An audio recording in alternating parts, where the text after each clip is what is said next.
बेवकूफ धोबी। एक गांव में एक धोबी रहता था। उसके पास एक गधा था जिसका नाम मोती था। मोती बहुत आलसी था। वह काम करने से हमेशा बचने की कोशिश करता था। शुरुआत में मोती ठीक से काम करता था, लेकिन धीरे धीरे उसमें आलस बढ़ गया। वह चलते चलते रुक जाता, धीरे चलता और कभी कभी जमीन पर बैठ जाता। धोबी मोती, काम करना जरूरी है। मेहनत करोगे तो स्वस्थ रहोगे। लेकिन मोती उसकी बात नहीं सुनता था। उसे लगता था कि अगर वह कम काम करेगा तो ज्यादा आराम मिलेगा। मोती गधा सोचते हुए अगर मैं बीमार होने का नाटक करूं तो मालिक मुझसे काम नहीं करवाएगा। अगले दिन सुबह जब धोबी उसे तैयार करने आया तो मोती जमीन पर लेट गया और ऐसे दिखाने लगा जैसे बहुत बीमार हो। धोबी लगता है मोती आज बीमार है। इसे आराम करने देते हैं। उस दिन धोबी ने उससे काम नहीं करवाया। मोती गधा मन में, वाह, बिना काम किए आराम मिलेगा। अब मोती रोज रोज बीमार होने का नाटक करने लगा।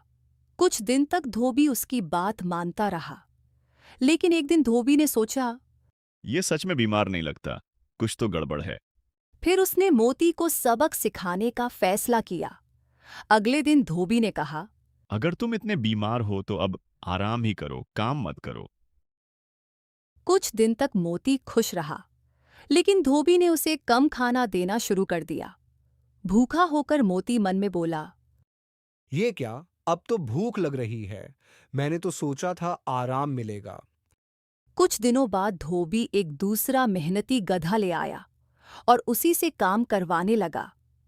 नए गधे को देखकर मोती दुखी होकर बोला, अब मेरी जगह किसी और ने ले ली।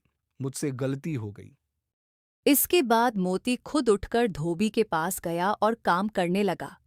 ये देखकर धोबी मुस्कुराकर बोला। अरे, तुम्हारी बीमारी ठीक हो गई? मोती शर्माते हुए बोला, हाँ मालिक, अब मैं आलस नहीं करूंगा। मैं मेहनत से काम करूंगा। धोबी ने कहा, अच्छा है। मेहनत करने वाले को हमेशा सम्मान मिलता है। तुम इतने बदल कैसे गए? मोती मुस्कुराकर बोला, मैंने सीख लिया कि आलस थोड़े समय का आराम देता है, लेकिन मेहनत जीवन भर का सम्मान देती है। शिक्षा। आलस इंसान को पीछे कर देता है, जबकि मेहनत सफलता दिलाती है।